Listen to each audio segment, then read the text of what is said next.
O Fundo Garantidor de Crédito começou hoje a depositar valores para cerca de 150 mil investidores do Banco Master, que conseguiram concluir o pedido de ressarcimento pelo aplicativo do fundo no fim de semana. O número representa menos de 1/5 do total de credores, viu, Círia? André, e o início desses pagamentos ele é acompanhado por uma nova onda de reclamações nas redes sociais daqueles clientes que dizem não conseguir finalizar aí o envio da documentação exigida pela plataforma. O pedido de restituição foi aberto no sábado. Até o momento, cerca de 569 mil credores registraram a solicitação, sendo que aproximadamente 377 mil finalizaram o processo de solicitação da garantia e seguiram para o processo de pagamento que se inicia a partir de segunda-feira, de acordo com o FGC.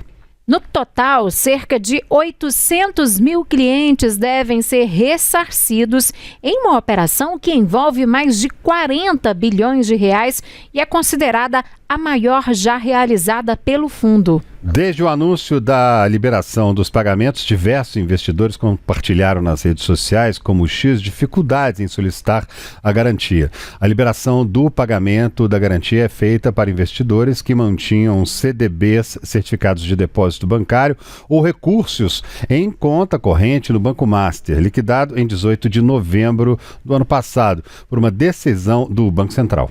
E de acordo com o FGC, o intervalo de 60 dias entre a liquidação do banco e o início desses pagamentos foi superior ao usual devido à dimensão do caso. Essa solicitação de garantia deve ser feita exclusivamente pelo aplicativo do FGC, no caso de pessoas físicas. Agora, no caso das pessoas jurídicas, elas precisam recorrer ao site do fundo. Após o preenchimento das informações e a assinatura do termo de acordo, o pagamento é processado em até 2 dias úteis, respeitando o limite de cobertura de R$250 mil por CPF ou por CNPJ. Gente, no sábado, o FGC afirmou que o aplicativo registrou um volume muito grande de acessos simultâneos com o início da liberação da garantia aos credores do Banco Master. Pois é, Master de Investimentos e Let's Bank, né? O que afetou temporariamente a disponibilidade. No domingo, o FGC afirmou que o aplicativo operava normalmente. Cerca de 9 mil pedidos eram processados por hora, o que equivale a aproximadamente 2,5 solicitações e meia por segundo. O fundo disse na ocasião que picos anormais de acessos simultâneos ainda provocam lentidão pontual. A Associação Nacional dos Delegados de Polícia Federal divulgou no fim de semana nota pública em que manifesta muita preocupação com o andamento das investigações relacionadas ao Banco Master. De acordo com a entidade, há indícios de que prerrogativas legais dos delegados responsáveis pelo caso estariam sendo indevidamente mitigadas por decisões judiciais do Supremo Tribunal Federal. Nesse comunicado, a associação reconhece que a atuação conjunta entre a Polícia Federal e o STF é uma prática consolidada, especialmente em investigações que envolvem aí autoridades, com foro e por prerrogativa de função.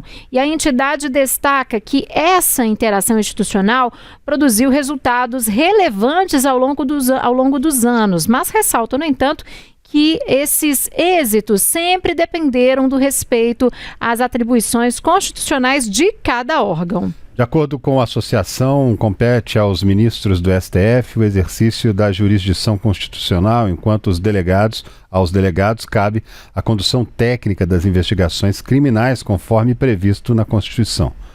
A associação sustenta que os inquéritos conduzidos pela Polícia Federal seguem metodologia própria, baseada em protocolos técnicos, planejamento estratégico e amadurecimento progressivo das provas. Essa nota, no entanto, aponta que, no caso específico do Banco Master, decisões judiciais recentes estariam determinando aí a realização de acareações, buscas e apreensões e também oitivas em prazos considerados grandes, além de outras providências que fugiram ao planejamento estabelecido pela autoridade policial. Entre as medidas questionadas aí, estão determinações para lacração de objetos apreendidos, envio de materiais a outros órgãos e até a escolha nominal de peritos para a realização de exames técnicos. Segundo a ADPF, tais procedimentos destoam dos protocolos internos da Polícia Federal e não encontram paralelo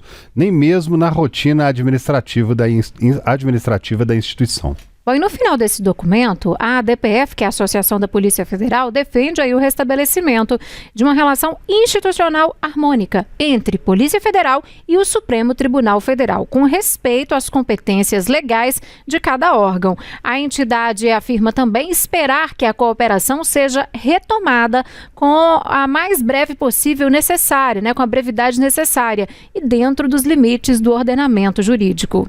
E o ministro da Fazenda, o ministro da Fazenda, que é o Fernando Haddad, ele afirmou que o caso do Banco Master evidenciou a necessidade de ampliar o perímetro regulatório do Banco Central e reforçar a fiscalização sobre os fundos de investimento no nosso país. Pois é, em entrevista ao UOL, o ministro Haddad afirmou que parte relevante desse sistema financeiro opera hoje fora da supervisão direta do Banco Central, o que, na avaliação dele, cria fragilidades institucionais. Haddad avaliou que a atual divisão de competências, que concentra a supervisão dos fundos na Comissão de Valores Mobiliários, deveria ser revista.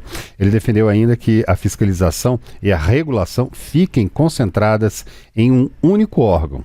Para o ministro, fortalecer a atuação do Banco Central sobre os fundos reduziria riscos sistêmicos e ampliaria a segurança do sistema financeiro nacional, especialmente em momentos de maior instabilidade. É exatamente sobre esse assunto que a gente vai conversar agora com o advogado tributarista Antônio Cláudio Castro. Seja muito bem-vindo ao OTN, doutor Antônio. Muito obrigado por aceitar aqui ao nosso convite.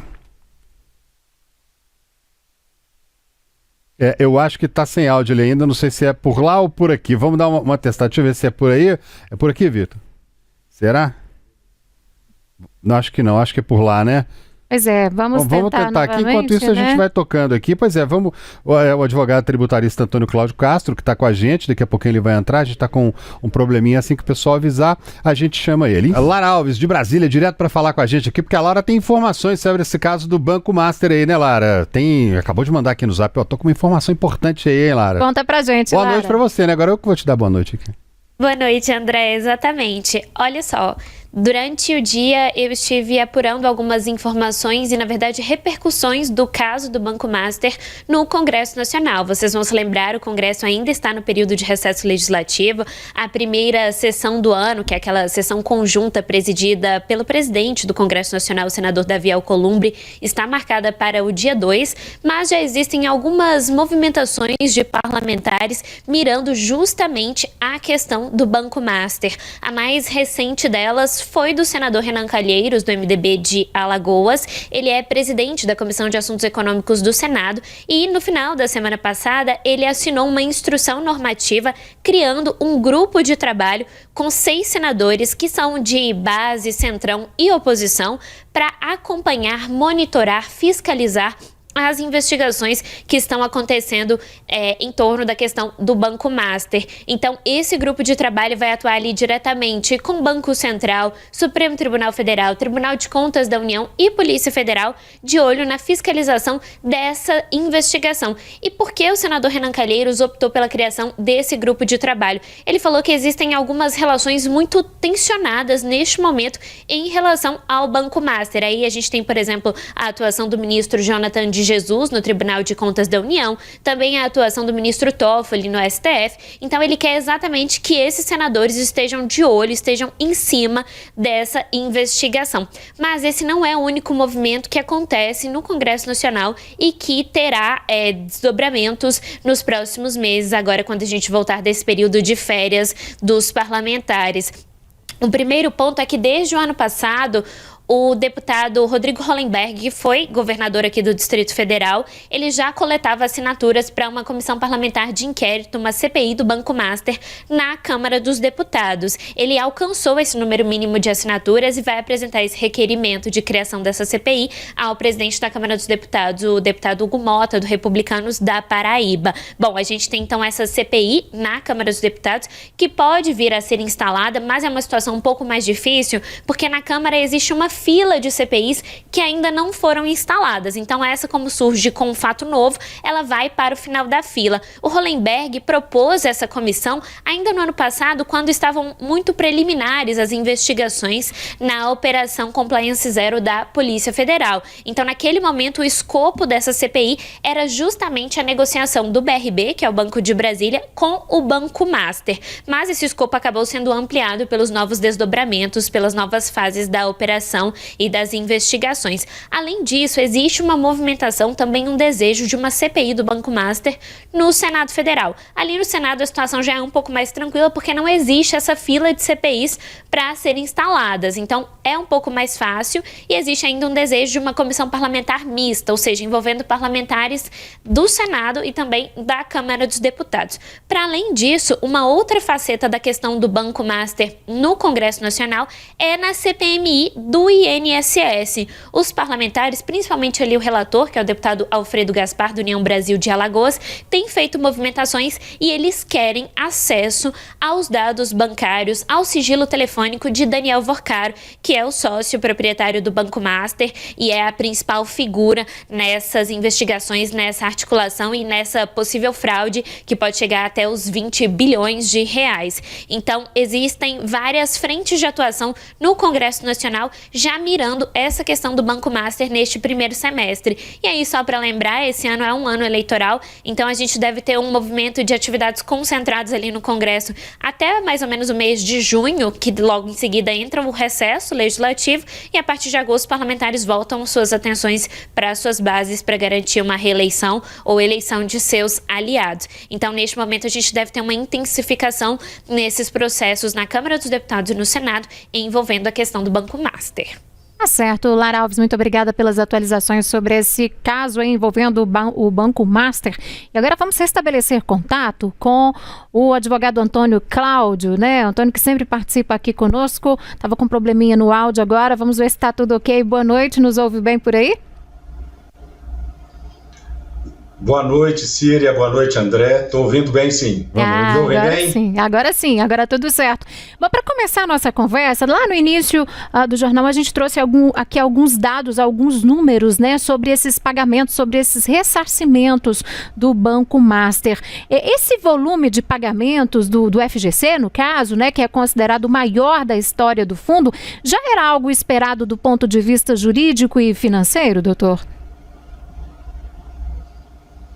Sim, na realidade o FGC é uma entidade criada por lei e abastecida pelos bancos brasileiros exatamente para fazer face a eventuais problemas em relação à gestão, né, dos investimentos dos clientes, e aí a partir disso, né, como no caso Master, quando há uma liquidação, né, uma intervenção do Banco Central, ele é chamado para poder socorrer, né, os investidores nos limites estabelecidos pela legislação. Só uma correção, meu nome é Antônio Carlos, não é Antônio Cláudio, não.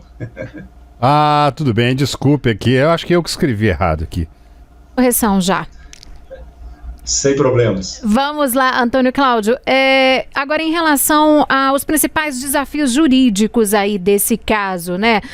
E também a gente sabe que tem, além dos desafios jurídicos, os desafios operacionais, né? Que todos os credores recebam aí dentro do prazo. A gente viu que pelas redes sociais nesse fim de semana, muita gente se manifestou reclamando aí do sistema operacional do banco, reclamando do aplicativo, né? Quais são os cuidados que essas pessoas devem ter? Que tipo de documento elas devem guardar para se resguardar? Mais uma pequena falha na comunicação ali, acho que é a internet dessa vez, com o advogado tributarista Antônio Cláudio Castro. Acho que é essa a forma correta do nome dele, né? A gente perdeu ali o contato, né? Pulou o Antônio Cláudio. A gente está falando dessa questão do Banco Master. No fim de semana, muita gente nas redes sociais, muitas pessoas se manifestando, fazendo posts, reclamando aí da dificuldade de vários problemas operacionais, que o aplicativo não estava funcionando funcionando, que o site estava travando, né? O banco chegou teve ali uma manifestação, né, falando que era devido, nesse momento, ao grande acesso de clientes, né, o grande acesso das pessoas aí em busca de tomar todas as providências para que esse ressarcimento acontecesse, né, que esse seria o motivo operacional. Igual a gente já teve alguns problemas também, né, na época que divulga aí algumas agendas, né, ali um excesso de pessoas tentando buscar no sistema, tentando resolver algum determinado problema, né, sobrecarrega o sistema, e foi isso aí que justificou o Banco Master, não é? A pergunta que eu fazia para você agora há pouco, né, e eu acho que caiu exatamente nesse momento, em relação a esses problemas operacionais que vem acontecendo, muitos clientes do banco relataram no fim de semana nas redes sociais esses problemas, dificuldade com o aplicativo, dificuldade com o site, né? Como que esses clientes, essas pessoas devem se resguardar caso não consigam finalizar todo o processo de acordo com a orientação aí do Fundo Garantidor? Bom, na realidade é seguir as instruções, né, que estão divulgadas pelos órgãos oficiais.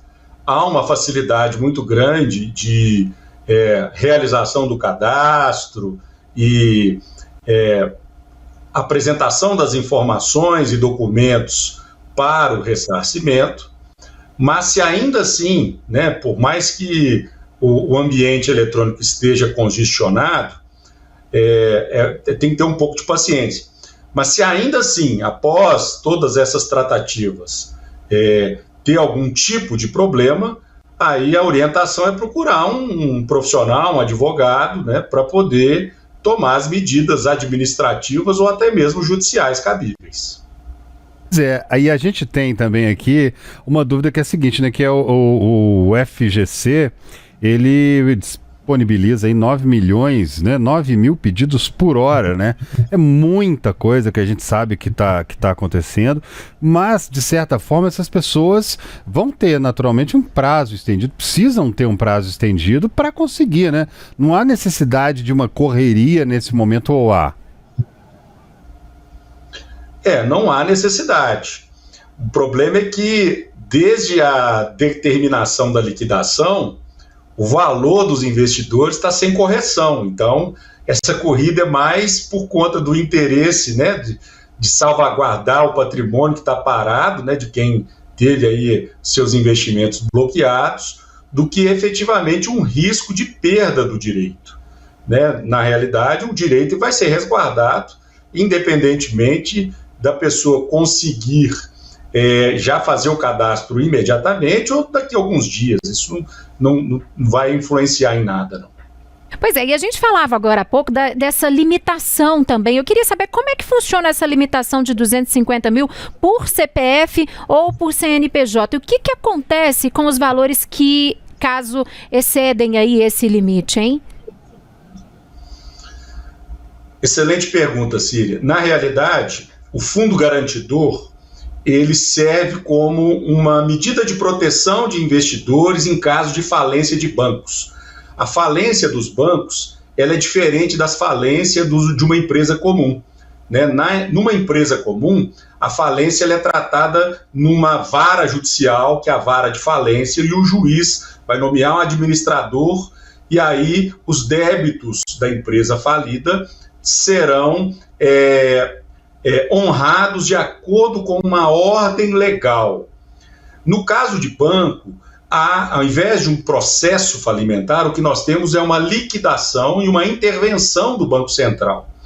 Lá também existe uma ordem de pagamento dos credores, né? Então, quem tem um valor superior aos 250 mil assegurados, resguardados pelo Fundo Garantidor, vai ter que habilitar o crédito no processo de liquidação perante o Banco Central e entrar na fila de pagamento, né? Existe uma fila, porque aí o crédito, né, do investidor é um crédito que juridicamente a gente chama de crédito quirografário. Ele vai para o último lugar da fila, né? Tem outras preferências de pagamento, como, por exemplo, créditos de natureza tributária, créditos de natureza trabalhista e créditos daqueles credores que possuem garantia real, né, possuem bens atrelados às operações.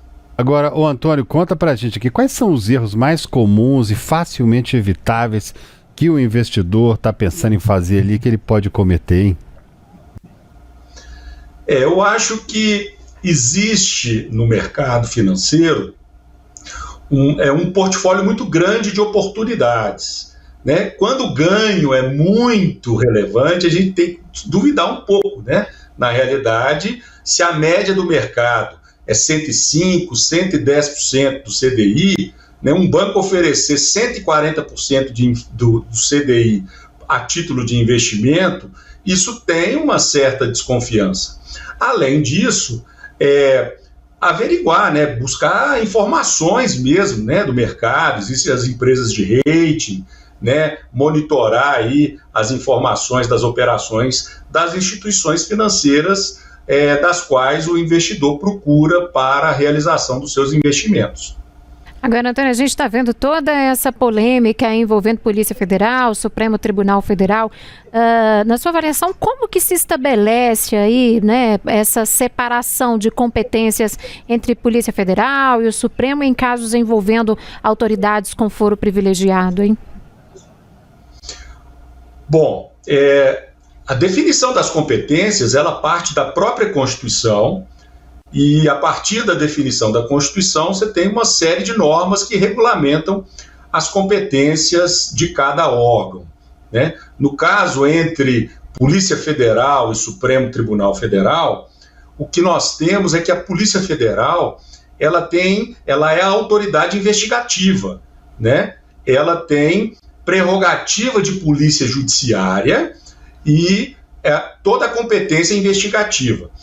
Uma vez ou no curso ou encerrada a investigação é encaminhada para o Ministério Público, que vai fazer aí sim um juízo de valor sobre a necessidade ou não da abertura da ação penal, e aí o Ministério Público provoca o Poder Judiciário. O Poder Judiciário, em princípio, ele é inerte, ele só age por provocação.